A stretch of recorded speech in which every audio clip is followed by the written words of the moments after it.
ನಮಸ್ತೆ. We Reach Academy YouTube ಚಾನಲಿಗೆ ನಿಮಗೆಲ್ಲರಿಗೂ ಸ್ವಾಗತ. ಇವತ್ತು ನಾವು CSEET ಕೋರ್ಸ್ನ paper number 3 economics and business environment ಪೇಪರಲ್ಲಿ ಎಕನಾಮಿಕ್ಸ್ ಪಾರ್ಟ್ ಲೆಸನ್ ನಂಬರ್ 1 ನೋಡೋಣ.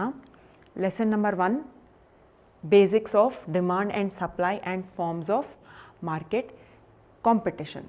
ಸೊ ಈ ಲೆಸನ್ನಲ್ಲಿ ನಾವು ಡಿಮಾಂಡ್ ಎಂದರೇನು, ಸಪ್ಲೈ ಅಂದರೇನು, elasticity of demand, elasticity of supply, ಮಾರ್ಕೆಟಲ್ಲಿ ಯಾವ ಟೈಪ್ ಆಫ್ ಕಾಂಪಿಟಿಷನ್ ಇರ್ತದೆ, ಮೊನೋಪೊಲಿ, ಒಲಿಗೋಪೊಲಿ, ಮತ್ತು ಬೇರೆ ಇದಕ್ಕೆ ಸಂಬಂಧಪಟ್ಟ ಬೇರೆ ಬೇರೆ ಟಾಪಿಕ್ಸನ್ನು ನಾವಿವತ್ತು ನೋಡೋಣ.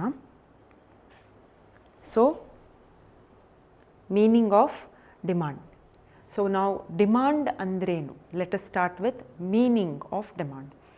ಎಲಾಸ್ಟಿಸಿಟಿ ಆಫ್ ಡಿಮಾಂಡ್ ಇರ್ಬೋದು ಅಥವಾ ಪ್ರೈಸ್ ಇಲಾಸ್ಟಿಸಿಟಿ, ಇನ್ಕಮ್ ಇಲಾಸ್ಟಿಸಿಟಿ, ಇದನ್ನೆಲ್ಲ ಓದಬೇಕಾದ್ರೆ ನಮಗೆ ಫಸ್ಟ್ ಡಿಮಾಂಡ್ ಅಂದರೆ ಏನಂತ ಗೊತ್ತಾಗಬೇಕು.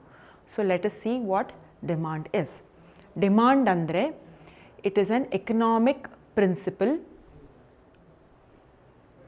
It is an economic principle referring to consumers' desire to purchase goods and services with willingness to pay a price for a specific good or service.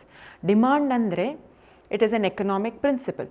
ಈಗ consumers desire to purchase, ಯಾವುದೇ ಪ್ರಾಡಕ್ಟಿಗೆ demand ಇದೆ ಅಂದರೆ ಏನರ್ಥ, ಅದಕ್ಕೆ ಜನರು by ಮಾಡಲಿಕ್ಕೆ, ಅದನ್ನು ತಗೊಳ್ಳಿಕ್ಕೆ ಜನರಿಗೆ ಇಷ್ಟ ಇದೆ ಅಂತ ಅದರ ಅರ್ಥ. ಪ್ಲಸ್ ಅದ್ರ ಜೊತೆ ಏನಿರಬೇಕು, ವಿಲ್ಲಿಂಗ್ನೆಸ್ ಟು ಪೇ ಅಂದರೆ ಅವರಿಗೆ ಆ ಗೂಡ್ ಇರಲಿ ಅಥವಾ ಸರ್ವಿಸ್ ಇರಲಿ, ಅಂದರೆ ಪ್ರಾಡಕ್ಟ್ ಇರ್ಬೋದು, ಸರ್ವಿಸ್ ಇರ್ಬೋದು, ಅದನ್ನು ದುಡ್ಡು ಕೊಟ್ಟು ತಗೊಳ್ಳುವ ವಿಲ್ಲಿಂಗ್ನೆಸ್, ಅವ್ರಿಗೆ ದುಡ್ಡು ಕೊಟ್ಟು ತಗೊಳ್ಳೋಷ್ಟು ಇಂಟ್ರೆಸ್ಟ್ ಇದೆ.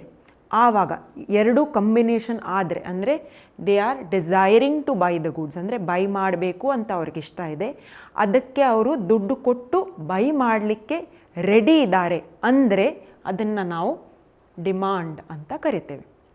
ಈಗ ನಮಗೆ ಡಿಮಾಂಡ್ ಅಂದರೆ ಏನಂತ ಗೊತ್ತಾಯಿತು. ನಾವು ಲಾ ಆಫ್ ಡಿಮಾಂಡ್ ಅಂದರೆ let us see what it is. So law of demand, ಈಗ ನಾವು ಲಾ ಆಫ್ ಡಿಮಾಂಡ್ ಅಂದರೆ according to law of demand, other things being equal. Law of demand ಅಂದರೆ other things being equal, if price of a commodity falls, quantity demanded of it will rise, and if the price of the commodity rises, quantity demanded will decline. ಇದರಲ್ಲಿ ಲಾ ಆಫ್ ಡಿಮಾಂಡಲ್ಲಿ one of the most important thing ಅಂದರೆ ಪ್ರೈಸಿಗೆ ನಾವು ಹೇಳ್ತೇವೆ. ಲಾ of demand ಅಂದರೆ ಹೇಗೆ ನಾವು ಎಕ್ಸ್ಪ್ಲೇನ್ ಮಾಡ್ತೇವೆ, ರಿಲೇಷನ್ ಹೇಗೆ ಎಕ್ಸ್ಪ್ಲೇನ್ ಮಾಡ್ತೇವೆ ಅಂದರೆ ಬೇರೆ ಯಾವುದೇ ಫ್ಯಾಕ್ಟರನ್ನು ನಾವು ಕನ್ಸಿಡರ್ ಮಾಡದೆ, ಅಂದರೆ ಇನ್ಕಮ್ ಇರ್ಬೋದು ಅಥವಾ ಫ್ಯಾಷನ್ ಇರ್ಬೋದು, ಗೌರ್ಮೆಂಟ್ ರೂಲ್ಸ್ ಆ್ಯಂಡ್ ರೆಗ್ಯುಲೇಷನ್ಸ್ ಇರ್ಬೋದು, ಏನೇ ಚೇಂಜ್ ಆಗದಿದ್ದರೂ ಸಹ, ಏನೇ ಚೇಂಜ್ ಆಗದೆ ಇದ್ದರೆ ಪ್ರೈಸ್ ಜಾಸ್ತಿ ಆದಾಗ ಡಿಮಾಂಡ್ ಯಾವಾಗಲೂ, ಅಥವಾ ನಾವು ತಗೊಳ್ಳುವ ನಮ್ಮ ನೀಡ್ ಇರ್ತದಲ್ಲ ಅದು ಯಾವಾಗಲೂ ಕಮ್ಮಿ ಆಗ್ತದೆ. ಮತ್ತು ಪ್ರೈಸ್ ಕಮ್ಮಿ ಆದಾಗ ಆ ಪ್ರಾಡಕ್ಟಿಗೆ ಅಥವಾ ಆ ಸರ್ವಿಸಿಗೆ ನಾವು ಡಿಮಾಂಡ್, ಹೆಚ್ಚು ಜನ ಬಂದು ತಗೊಳ್ತಾರೆ, ಅದನ್ನು ನಾವು ಡಿಮಾಂಡ್ ಅಂತ ಹೇಳ್ತೇವೆ. So other things being equal ಅಂದರೆ ಪ್ರೈಸ್ ಅಲ್ಲದೆ ಬೇರೆ ಫ್ಯಾಕ್ಟರ್ ಸಹ ಇರ್ತದೆ. ನಾವು ಡಿಮಾಂಡನ್ನು ಜಾಸ್ತಿ ಡಿಮಾಂಡ್ ಅಥವಾ ಕಮ್ಮಿ ಡಿಮಾಂಡ್ ಮಾಡಲಿಕ್ಕೆ ಬೆಲೆ, ಅದಕ್ಕೆ ಕೊಡುವ ಪ್ರೈಸ್ ಬಿಟ್ಟು ಏನೆಲ್ಲ ಇರಬಹುದು, ಪ್ರಿಫರೆನ್ಸ್ ಇರ್ಬೋದು. ಫಾರ್ ಎಕ್ಸಾಂಪಲ್ ನಮಗೆ ಏನೋ ವಸ್ತು ಇಷ್ಟ, ಆವಾಗ ಏನಾಗುತ್ತೆ, ನಾವು ಪ್ರೈಸನ್ನು ಬಿಟ್ಟು ವಸ್ತು ಇಷ್ಟ ಅಂತ ನಾವು ತಗೊಳ್ತೇವೆ. ಅಥವಾ government rules and regulations change ಆಗ್ಬೋದು. ಗವರ್ಮೆಂಟ್ ಯಾವುದೇ ವಸ್ತುಗೆ ಸಪೋರ್ಟ್ ಮಾಡಿದರೆ ನಾವು ಅದನ್ನು ತಗೊಳ್ಳುವ ಚಾನ್ಸಸ್ ಇರ್ತದೆ. ಪ್ರೈಸ್ ಹೆಚ್ಚಿದ್ರೂ ತೊಗೊಳ್ಬೋದು, ಅದೇ ಪ್ರೈಸಿಗೂ ಸಹ ನಾವು ತೊಗೊಳ್ಬೋದು.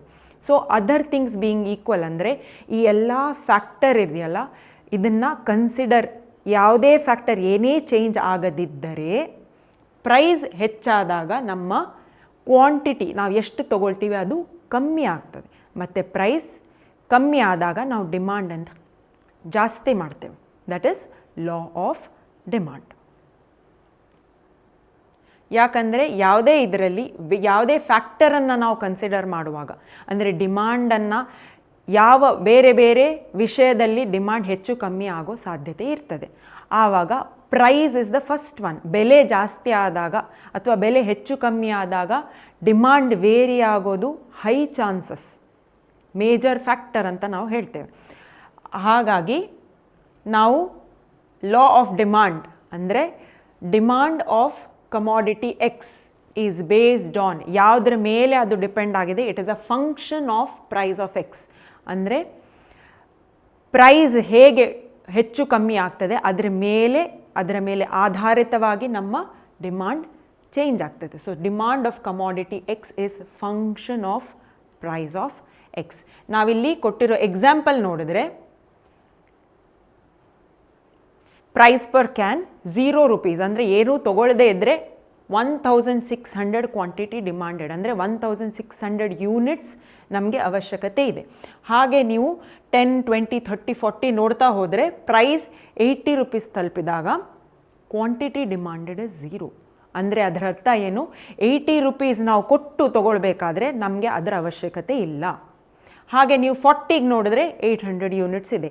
ಸೊ ನಿಮ್ಮ ಪ್ರೈಸ್ 0, ಲೆಟ್ಸ್ ಸ್ಕ್ರೋಲ್, ನಿಮ್ಮ ಪ್ರೈಸ್ 0 ಇದ್ದಾಗ ಕ್ವಾಂಟಿಟಿ ಡಿಮಾಂಡೆಡ್ ಇಸ್ 1600. ನಿಮ್ಮ ಪ್ರೈಸ್ 80ಗೆ ಬಂದರೆ quantity demanded is 0. So as and when your price increases the quantity demanded will decrease. ಅಂದರೆ ನಿಮ್ಮ ಪ್ರೈಸ್ ಬೇರೆ ಯಾವುದೇ ಫ್ಯಾಕ್ಟರ್, ನಿಮ್ಮ ಪ್ರಿಫರೆನ್ಸ್ ಇರಲಿ ಅಥವಾ ಚೇಂಜ್ ಇನ್ ರೆಗ್ಯುಲೇಷನ್ ಇರಲಿ, ಇನ್ಕಮ್ ಇರಲಿ, ಯಾವುದೇ ಫ್ಯಾಕ್ಟರನ್ನು ನಾವು ಕನ್ಸಿಡರ್ ಮಾಡದೇ ಇದ್ದರೆ ಅಥವಾ ಬೇರೆ ಏನೇ ಫ್ಯಾಕ್ಟರ್ ಚೇಂಜ್ ಆಗದೆ ಹಾಗೇ ಇದ್ದರೆ ಪ್ರೈಸ್ ಹೆಚ್ಚಾದಾಗ ನಾವು ಯಾವುದೇ ವಸ್ತು ತಗೊಳ್ಳೋದನ್ನು ಕಮ್ಮಿ ಮಾಡ್ತೇವೆ, ಅದನ್ನು ರೆಡ್ಯೂಸ್ ಮಾಡ್ತೇವೆ. Okay, that is law of demand. ಈಗ ನಾವು ಲಾ ಆಫ್ ಡಿಮಾಂಡ್ ಓದುವಾಗ ಅದರ್ ಥಿಂಗ್ಸ್ ಬೀಯಿಂಗ್ ಈಕ್ವಲ್ ಅಂತ ಸೆಂಟೆನ್ಸನ್ನು, ಪಾರ್ಟ್ ಆಫ್ ದ ಸೆಂಟೆನ್ಸ್ ನಾವು ಓದಿದ್ದೀವಿ. ಈಗ ಅದರ್ ಥಿಂಗ್ಸ್ ಬೀಯಿಂಗ್ ಈಕ್ವಲ್ ಅಂದರೆ ಏನು? These are the factors.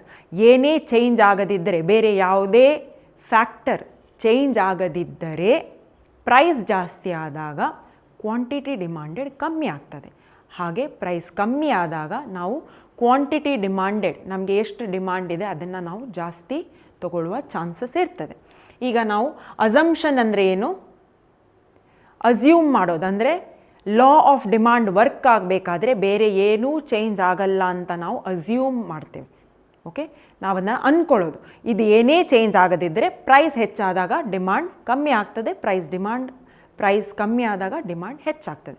So ಈಗ ನಾವು ಅಸಂಪ್ಷನ್ಸ್ ಅನ್ನು ನೋಡಿದ್ರೆ above stated law of demand is conditional. Condition ಅಂದರೆ ಅದಕ್ಕೆ ಷರತ್ತಿದೆ ಅಂತ ಹೇಳ್ತೀವಲ್ಲ ಹಾಗೆ. ಸೊ ಕಂಡೀಷ್ನಲ್ ಅಂದರೆ ನಿಮ್ಮ ಲಾ ಆಫ್ ಡಿಮಾಂಡ್ ವರ್ಕ್ ಆಗಬೇಕಾದ್ರೆ ಕಂಡೀಷನ್ಸ್ ಇದೆ. ಕೆಲವು ಕಂಡೀಷನ್ಸ್ ಏನಂದರೆ ಈ ಎಲ್ಲ ಕೆಳಗೆ ಕೊಟ್ಟಿರೋ ಎಲ್ಲ ಕಂಡೀಷನ್ಸನ್ನು ಸ್ಯಾಟಿಸ್ಫೈ ಮಾಡಬೇಕು. ಅಂದರೆ ಕನ್ಸ್ಯೂಮರ್ಸ್, ಇದನ್ನು ನಾವು ಸೆಟ್ರಿಸ್ ಪ್ಯಾರಿಬಸ್ ಅಂತ ಹೇಳ್ತೇವೆ. ಸೆಟ್ರಿಸ್ ಪ್ಯಾರಿಬಸ್ ಅಂದರೆ ಏನರ್ಥ?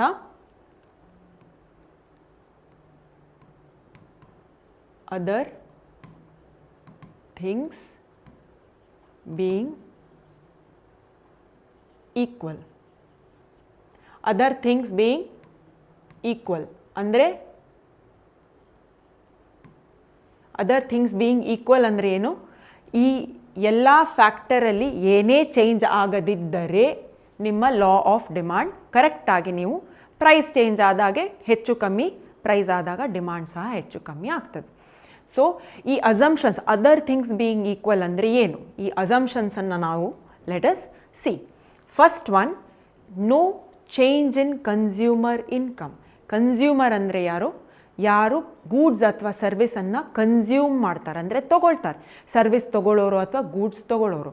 ಕನ್ಸ್ಯೂಮರ್, ಕಸ್ಟಮರ್ ಸ್ವಲ್ಪ ಡಿಫ್ರೆನ್ಸ್ ಇರ್ತದೆ. ಕಸ್ಟಮರ್ ಅಂದರೆ ಯಾರು ಬೈ ಮಾಡ್ತಾರೆ ಅವರನ್ನು ನಾವು ಕಸ್ಟಮರ್ ಅಂತ ಹೇಳ್ತೇವೆ, ತೊಗೊಳ್ಳೋದು.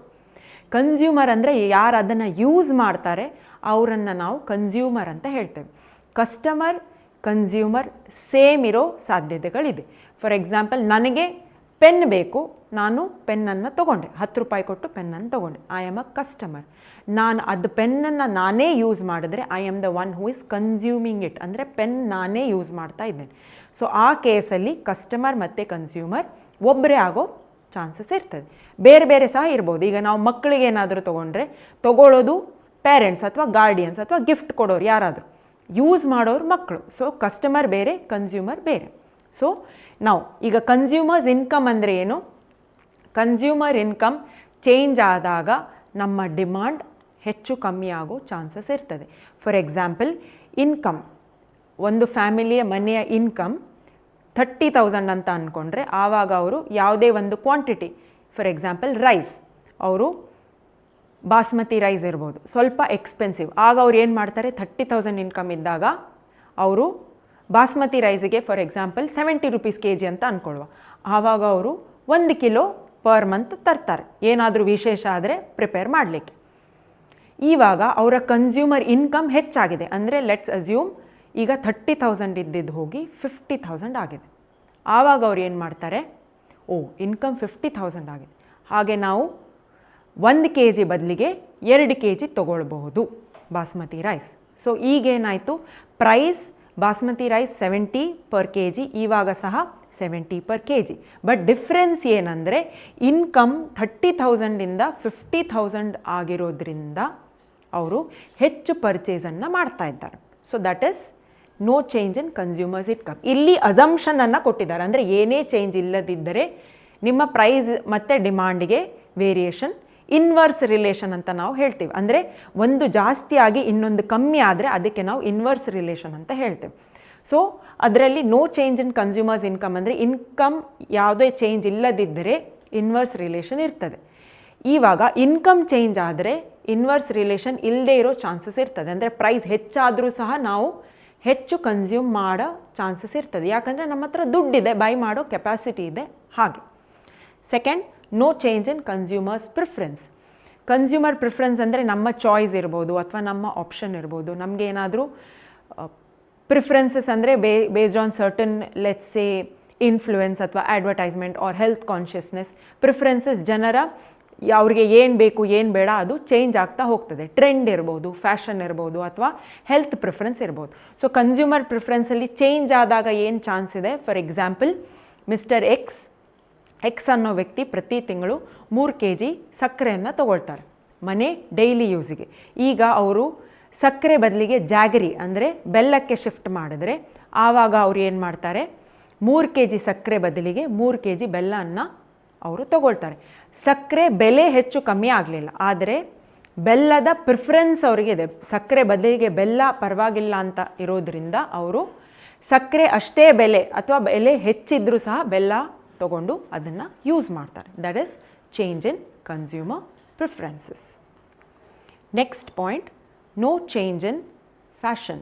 ಅಂದರೆ ಟ್ರೆಂಡ್ ಅಂತ ಇರ್ತದೆ. ಕೆಲವು ಸತಿ ನಾವು ಮೂವೀಸ್ ಇರ್ಬೋದು ಅಥವಾ ಪರ್ಟಿಕ್ಯುಲರ್ ಏಜ್ ಗ್ರೂಪ್ ಅವರು ಇರ್ಬೋದು, ಅವರು ಕೆಲವು ಟ್ರೆಂಡ್ ಅಥವಾ ಕೆಲವು ಫ್ಯಾಷನನ್ನು ಫಾಲೋ ಮಾಡ್ತಾರೆ. ಫಾರ್ ಎಕ್ಸಾಂಪಲ್, ಅವರು ಇನ್ಫ್ಲೂಯೆನ್ಸ್ ಅಂದರೆ ಯಾವ ಹೀರೋಯಿನ್ ಇರ್ಬೋದು ಅಥವಾ ಫೇಮಸ್ ಪೊಲಿಟಿಷಿಯನ್ ಇರ್ಬೋದು ಅಥವಾ ರೀಸೆಂಟ್ ಟ್ರೆಂಡ್ ಇರ್ಬೋದು, ಅದನ್ನು ಫಾಲೋ ಮಾಡಿರೋದ್ರಿಂದ ನಿಮ್ಮ ಡಿಮಾಂಡ್ ಹೆಚ್ಚು ಕಮ್ಮಿ ಆಗೋ ಚಾನ್ಸಸ್ ಇರ್ತದೆ.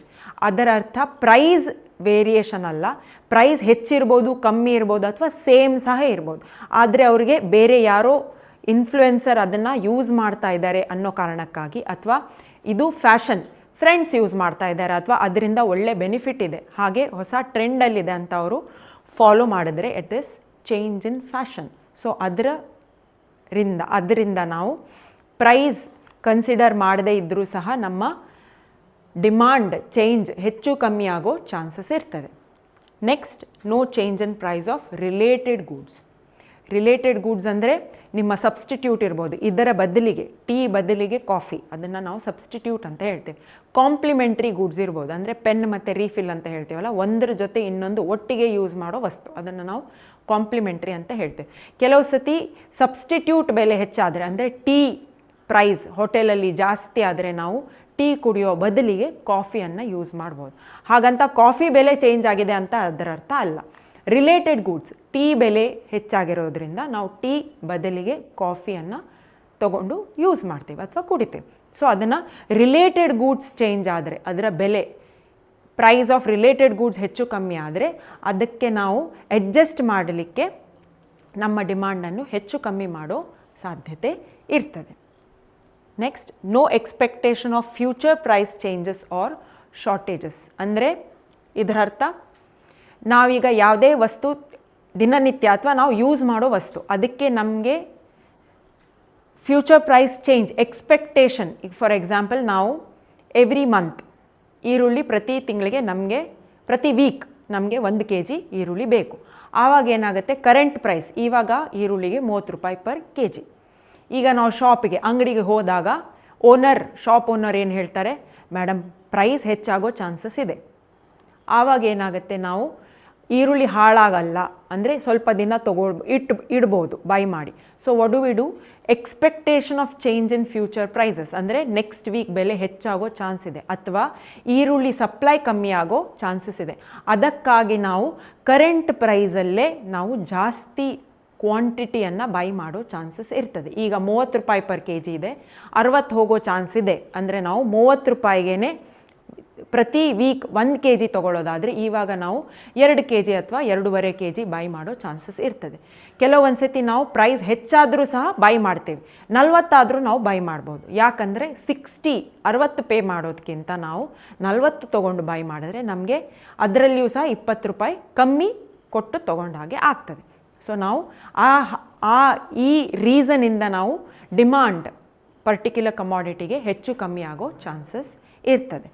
Next, no change in age, sex and size of the population. ಅಂದರೆ ಪಾಪ್ಯುಲೇಷನ್ ಏಜಲ್ಲಿ ಜೂನಿಯರ್ಸ್, ಸೀನಿಯರ್ಸ್, ಯಂಗ್ಸ್ಟರ್ಸ್ ಏಜ್ ಹಾಗೆ ಚೇಂಜ್ ಆದರೆ ಅಥವಾ ನಿಮ್ಮ sex ratio, male and female ratio, ಈಗ ಯಾವುದೇ ಕಮಾಡಿಟಿ ಮೇಲ್ ಗಂಡಸರು ಯೂಸ್ ಮಾಡೋ ಕಮಾಡಿಟಿ ಇದ್ದರೆ ಅಥವಾ female members of the society use ಮಾಡೋದಿದ್ದರೆ ಅದರಲ್ಲಿ ಫೀಮೇಲ್ ಮೆಂಬರ್ಸ್ ಡಿಮಾಂಡ್ ಜಾಸ್ತಿ ಆದರೆ ಏನಾಗ್ತದೆ, ಅದು ನಿಮಗೆ ಸೇಮ್ ಪ್ರೈಸಿಗೆ ಅಥವಾ ಡಿಮಾಂಡ್ ಜಾಸ್ತಿ ಆಗಿರೋ ಚಾನ್ಸಸ್, ಪ್ರಿಫರೆನ್ಸಸ್ ಚೇಂಜ್ ಆದರೆ ಬೈ ಮಾಡೋದು ಅಥವಾ ತೊಗೊಳ್ಳೋ ಚಾನ್ಸಸ್ ಜಾಸ್ತಿ ಇರ್ತದೆ. ಮತ್ತು ಸೈಜ್ ಆಫ್ ದ ಪಾಪ್ಯುಲೇಷನ್, ತುಂಬ ಕಮ್ಮಿ ಜನ ಯಾವುದಾದ್ರೂ ಊರಲ್ಲಿ ಅಥವಾ ಯಾವುದೇ ಅಪಾರ್ಟ್ಮೆಂಟಲ್ಲಿ ಫಾರ್ ಎಕ್ಸಾಂಪಲ್ 50% ವೇಕೆಂಟ್ ಇದೆ ಅಪಾರ್ಟ್ಮೆಂಟ್, ಹಾಗಾಗಿ ಡಿಮಾಂಡ್ ಬೇರೆ ಇರ್ತದೆ. ಎಲ್ಲರೂ ಜಾಸ್ತಿ ಜನ ಬಂದು 100% ಎಲ್ಲ ಫ್ಲ್ಯಾಟಲ್ಲಿ ಜನ ಬಂದು ನಿಂತರೆ ನಿಮ್ಮ ಇಮ್ಮಿಡಿಯೇಟ್ ಡಿಮಾಂಡ್ ಹಾಲಿಗಾಗಲಿ ಅಥವಾ ಡೈಲಿ ಯೂಸೇಜ್ ಮೆಟೀರಿಯಲ್ಸ್ಗೆ ನಿಮ್ಮ ಡಿಮಾಂಡ್ ಹೆಚ್ಚಾಗ್ತದೆ. ಸೊ ಅದರಿಂದ ನಿಮ್ಮ ಡಿಮಾಂಡ್ ಹೆಚ್ಚು ಕಮ್ಮಿ ಆಗೋ ಚಾನ್ಸಸ್ ಇರ್ತದೆ. ಏಜ್, ಸಣ್ಣ ಮಕ್ಕಳು, ಸೀನಿಯರ್ ಮೆಂಬರ್ಸ್ ಹಾಗೆ ಏಜ್ ಚೇಂಜ್ ಆದರೆ ಅಥವಾ ನಿಮ್ಮ ಸೈಜ್ ಆಫ್ ದ ಪಾಪ್ಯುಲೇಷನ್ ಹೆಚ್ಚು ಕಮ್ಮಿ ಆದರೆ ನಿಮ್ಮ ಡಿಮಾಂಡ್ ಹೆಚ್ಚು ಕಮ್ಮಿ ಆಗೋ ಚಾನ್ಸಸ್ ಇರ್ತದೆ. Next, no change in the range of goods available to consumers. ಯಾವುದೇ ಗೂಡ್ಸಲ್ಲಿ ರೇಂಜ್ ಅಂತ ಇರ್ತದೆ. ಫಾರ್ ಎಕ್ಸಾಂಪಲ್ ನಾವು ಬಿಸ್ಕೆಟ್ಸ್ ತೊಗೊಳ್ಬೋದು, ಅದರಲ್ಲಿ ತುಂಬ ವೆರೈಟಿ ಇದೆ. ಹೊಸದು ಯಾವುದಾದ್ರೂ ವೆರೈಟಿ ಬಂದರೆ ಏನಾಗುತ್ತೆ, ಅದಕ್ಕೆ ಡಿಮಾಂಡ್ ಹೆಚ್ಚಾಗೋ ಚಾನ್ಸ್ ಇರ್ತದೆ. ಯಾವುದು ಎಕ್ಸಿಸ್ಟಿಂಗ್ ಇದೆ ಅದಕ್ಕೆ ಡಿಮಾಂಡ್ ಕಮ್ಮಿ ಆಗಿ ಹೊಸ ಬ್ರ್ಯಾಂಡ್ ಅಥವಾ ಹೊಸ ಆಫರ್, ಹೊಸ ಟೈಪ್ ಆಫ್ ಬಿಸ್ಕೆಟನ್ನು ರಿಲೀಸ್ ಮಾಡಿದ್ರೆ ಇಮ್ಮಿಡಿಯೇಟ್ಲಿ ಯಾವುದು ಎಕ್ಸಿಸ್ಟಿಂಗ್ ಬ್ರ್ಯಾಂಡ್ ಇದೆ ಅವರಿಗೆ ಡಿಮಾಂಡ್ ಹೆಚ್ಚು ಕಮ್ಮಿ ಆಗೋ ಚಾನ್ಸಸ್ ತುಂಬ ಇರ್ತದೆ. Okay, next, distribution of income and wealth of community. Distribution of income ಅಂದರೆ ನಿಮಗೆ ಫಾರ್ ಎಕ್ಸಾಂಪಲ್ ಲೆಸ್ಸರ್ ಇನ್ಕಮ್, ಕಮ್ಮಿ ಇನ್ಕಮ್ ಇರೋ ಈಗ ಕಮ್ಯುನಿಟಿಗೆ ಇನ್ಕಮ್ ಹೆಚ್ಚಾಗಿದೆ. ಅಥವಾ ಫಾರ್ ಎಕ್ಸಾಂಪಲ್ ಫಾರ್ಮರ್ಸ್ ಅಂತ ತೊಗೊಂಡ್ರೆ ಲಾಸ್ಟ್ 5 or 10 ಇಯರ್ಸಲ್ಲಿ ಅವರ ಇನ್ಕಮ್ ಇಂಪ್ರೂವ್ ಆಗಿದೆ. ಸೊ ಆ್ಯಸ್ ಇಟ್ ಈಸ್ ಇಡೀ ಕಮ್ಯುನಿಟಿ ವೆಲ್ತ್ ಮತ್ತು ಇನ್ಕಮ್ ಡಿಸ್ಟ್ರಿಬ್ಯೂಷನ್ ಅಂದರೆ ಪುವರ್, ದುಡ್ಡಿಲ್ಲದೆ ಇರೋರು ಇನ್ನೂ ಕಷ್ಟ ಆಗೋದು ಅಥವಾ ದುಡ್ಡು ಇರೋರು ಇನ್ನೂ ಹೆಚ್ಚು ದುಡ್ಡು ಆಗೋದು, ಅದರ ಬದಲಿಗೆ ಇನ್ಕಮ್ ಡಿಸ್ಟ್ರಿಬ್ಯೂಷನ್ ಯೂನಿಫಾರ್ಮ್ ಆಗಿದ್ದರೆ ನಿಮ್ಮ ಡಿಮಾಂಡ್ ಇಂಪ್ರೂವ್ ಆಗೋ ಚಾನ್ಸಸ್ ಇರ್ತದೆ. Next, no change in government policy. ಯಾವುದೇ ಗವರ್ಮೆಂಟ್ ಪಾಲಿಸಿ ಚೇಂಜ್ ಆದರೆ ಡಿಮಾಂಡ್ ಹೆಚ್ಚು ಕಮ್ಮಿ. ಫಾರ್ ಎಕ್ಸಾಂಪಲ್ ಈಗ ಗವರ್ಮೆಂಟ್ ಎಲೆಕ್ಟ್ರಿಕ್ ವೆಹಿಕಲ್ಸ್ ಅವರು ಸಪ್ಲೈಗೆ ಎನ್ಕರೇಜ್ಮೆಂಟ್ ಅಥವಾ ಮ್ಯಾನುಫ್ಯಾಕ್ಚರಿಂಗ್ಗೆ ಎನ್ಕರೇಜ್ಮೆಂಟ್ ಕೊಡ್ತಾ ಇದ್ದಾರೆ. ಸೊ ಆವಾಗ ಏನಾಗುತ್ತೆ, ಗವರ್ಮೆಂಟ್ ಪಾಲಿಸಿ ಸಪೋರ್ಟ್ ಇರೋದರಿಂದ ಮ್ಯಾನುಫ್ಯಾಕ್ಚರಿಂಗ್ ಆಫ್ ಎಲೆಕ್ಟ್ರಿಕ್ ವೆಹಿಕಲ್ಸ್ಗೆ ಒಳ್ಳೆ ಬೆನಿಫಿಟ್ ಸಿಗುತ್ತೆ. ಹಾಗೆ ಜನರು ಸಹ ಅವರಿಗೆ ಆ ಬೆನಿಫಿಟ್ ಪಾಸ್ ಆನ್ ಮಾಡಿದ್ರೆ ನಿಮ್ಮ ಡಿಮಾಂಡ್ ಹೆಚ್ಚು ಕಮ್ಮಿ ಆಗೋ ಚಾನ್ಸಸ್ ಇರ್ತದೆ. Last, no change in weather condition. Weather condition ಮೇಲೆ ಬೇಸ್ಡ್ ಆಗಿ ಸಹ ನಿಮ್ಮ ಡಿಮಾಂಡ್ ಹೆಚ್ಚು ಕಮ್ಮಿ. Best example ice creams. Summer ಅಥವಾ ಬೇಸಿಗೆಯಲ್ಲಿ ಡಿಮಾಂಡ್ ಹೆಚ್ಚು, ರೈನಿ ಸೀಸನ್, ವಿಂಟರ್ ಸೀಸನಲ್ಲಿ, ಚಳಿಗಾಲ ಅಥವಾ ಮಳೆಗಾಲದಲ್ಲಿ ಡಿಮಾಂಡ್ ತುಂಬ ಕಮ್ಮಿ ಇರ್ತದೆ. ಹಾಗೆ ನಮ್ಮ ವೆದರ್ ಕಂಡೀಷನ್ ಮೇಲೆ ಪ್ರೈಸ್ ಚೇಂಜ್ ಆಗದಿದ್ದರೂ ಸಹ ಡಿಮಾಂಡ್ ಹೆಚ್ಚು ಕಮ್ಮಿ ಆಗೋ ಚಾನ್ಸಸ್ ಇರ್ತದೆ. ಸೊ ಇಲ್ಲಿ ಅಸಂಪ್ಷನ್ಸ್ ಅಂದರೆ all other things being equal ಅಂತ, ಸೆಟ್ರಿಸ್ ಪ್ಯಾರಿಬಸ್ ಅಸಂಪ್ಷನ್ಸ್ ಅಂತ ಹೇಳ್ತೀವಿ. ಸೆಟ್ರಿಸ್ ಪ್ಯಾರಿಬಸ್ ಅಂದರೆ other things being equal. So other things being equal ಅಂದರೆ ಇದು ಯಾವುದೇ ಫ್ಯಾಕ್ಟರಲ್ಲಿ ನಿಮಗೆ ಚೇಂಜ್ ಆಗದಿದ್ದರೆ ಪ್ರೈಸ್ ಚೇಂಜ್ ಆದಾಗ, ಅಂದರೆ ಪ್ರೈಸ್ ಹೆಚ್ಚಾದಾಗ ಡಿಮಾಂಡ್ ಕಮ್ಮಿ ಆಗುತ್ತೆ, ಮತ್ತು ಪ್ರೈಸ್ ಕಮ್ಮಿ ಆದಾಗ ಡಿಮಾಂಡ್ ಹೆಚ್ಚಾಗೋ ಚಾನ್ಸಸ್ ಇರ್ತದೆ. ಸೊ ಈ ಕಂಡೀಷನ್ಸನ್ನು ಚೇಂಜ್ ಆದರೆ ಏನಾಗಬಹುದು ಅಂತ ನಾವು ಇವಾಗ ನೋಡಿದ್ದೇವೆ. Okay, thank you very much.